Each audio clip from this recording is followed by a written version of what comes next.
road is a trucker's home. Endless highways, the hum of the engine, the occasional diner break. Nothing but miles and solitude.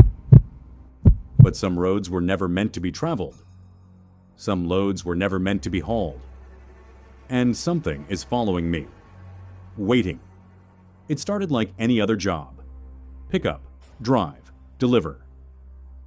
I was hauling a load out of Wyoming, deep in the backcountry, where the roads turned to gravel and the world felt forgotten. The client was vague. A black duffel bag, locked inside a steel crate. No markings, no weight details. The pay? Double my usual rate. I should have asked why. I hit the highway just past midnight, the road stretching empty in both directions. The air felt wrong, too still, too quiet. Even the radio was nothing but static. Then my GPS went dead. No signal, no route, just an open road, and the weight of something unseen pressing against my chest. Then I heard it, a single distant knock from inside the trailer. I pulled over, opened the cab door. Silence. I checked the trailer. The steel crate sat in the darkness, untouched. I told myself I imagined it. Stress, lack of sleep. Then, as I turned to leave, I saw it. A set of footprints leading away from the trailer. Human, barefoot, and fresh. I locked up and hit the road again, pushing 70, trying to ignore the cold sweat on my neck. My mirrors showed nothing but endless black highway. Then something flickered, a shape in the back seat. I slammed the brakes. The truck skidded, tires screeching. I twisted around, heart pounding, empty. Only my worn-out duffel and a thermos of cold coffee. Then I checked the mirror again and saw the reflection of a man sitting right behind me. Smiling, I drove, fast. Every few minutes the radio crackled, whispering words I couldn't understand. My breath fogged in the cab, even though the heater was blasting. And then, a loud, bone-rattling knock from inside the trailer. 3 knocks, slow, deliberate. I checked my side mirror. The trailer door was open, swinging. Something was inside. I kept my foot on the gas, heart slamming. The mirror caught something moving in the trailer. A shifting shadow slithering across the cargo space. The steel crate was open. Something had gotten out, and it was coming forward. I reached for my shotgun under the seat. Before I could grab it, the cab rocked. Something heavy slammed onto the hood. A man, or what used to be one. His face was stretched too long, his mouth curling unnaturally. His skin was gray, like he'd been dead for weeks. His fingers, cracked and blackened, tapped against the windshield. He mouthed something. Then he grinned, and his eyes rolled back, revealing nothing but black voids. I swerved. The truck screeched. The thing on the hood didn't move, just kept grinning, watching me. Then he whispered, "You're going the wrong way." The truck shuddered. The GPS blinked back to life. And the road. It wasn't the same highway anymore. The trees had disappeared. The stars above had turned red, like burning embers, and the road stretched on forever. I tried turning around. The road just looped. No towns, no exits, no other cars. Just the endless stretch of asphalt beneath a blood-red sky. I stopped checking the mirror, because every time I did, more of them were there, sitting in my cab, whispering, waiting. I don't know how long I've been driving. The fuel never runs out. The tires never wear down. The road never changes. And the passengers, they never leave. I'm the cargo now, and the devil is my dispatcher. If you ever see a lone truck on the highway at night, don't stop, don't follow. And for God's sake, don't look in the mirrors, because if you do, you might just see me grinning back at you. And by then, it's already too late. The road stretches endlessly under my wheels. The hum of the engine is the only sound I trust. But tonight, there's something in the trailer. Something breathing. Something scratching. And it wants out.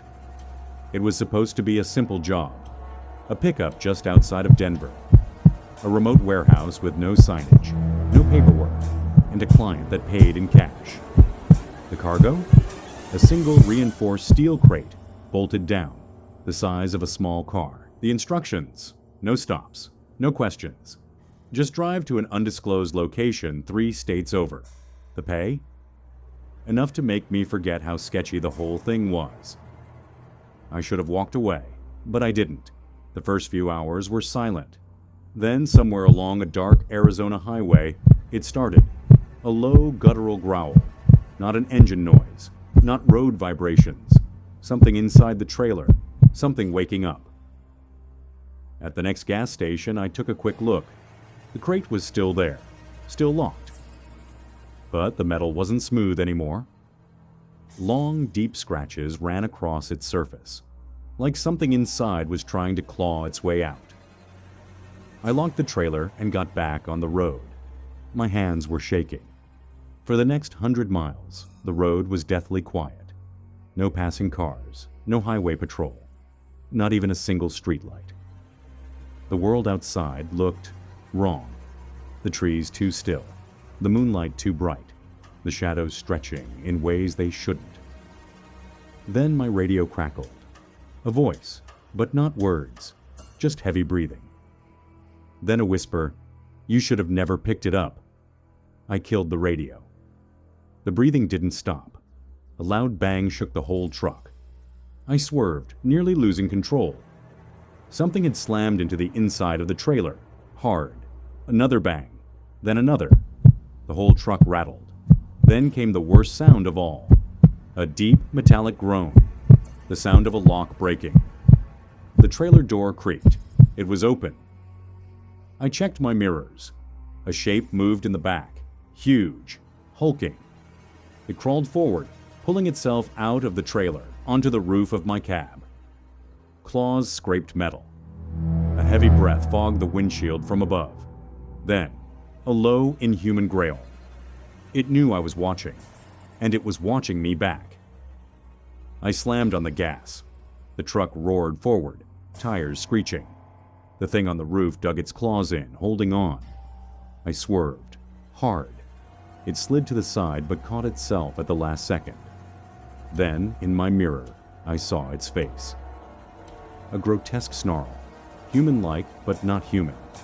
Its skin pale and stretched, its eyes black pits reflecting nothing but hunger. It opened its mouth and howled, a sound so deep, so unnatural, that the night itself seemed to shudder. I had one shot, a bridge up ahead, a sharp turn just before it. I gunned it, reaching top speed. The thing on the roof roared, slamming its fists against the cab. Then, I yanked the wheel. The truck skidded. The trailer jackknifed. The monster lost its grip. And as it tumbled off the roof, I saw something I'll never forget. It wasn't falling. It was shifting. Its body stretched, limbs cracking, reshaping. And by the time it hit the ground, it was running on all fours and keeping up. I was running out of options.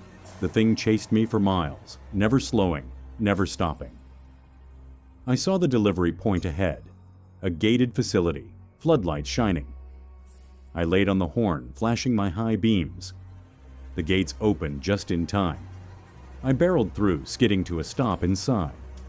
Men with rifles surrounded the truck. And then, the thing outside stopped. It stared at me from the darkness, its face twisted with something almost like amusement. Then it whispered something in a voice I'll never forget. A voice that sounded just like mine. "I'll see you again soon." And then it vanished. The men took the crate. No questions, no thanks. Just cold, knowing stares. I got paid, more than I expected. But I never took another mystery job again. Because sometimes the worst part isn't what you see. It's knowing that whatever's out there, it remembers you. And it's waiting. If you ever see a lone truck on the highway at night, don't follow it. Don't try to help. Because sometimes the trucker isn't the one driving. Sometimes something else is inside. And sometimes it's hungry.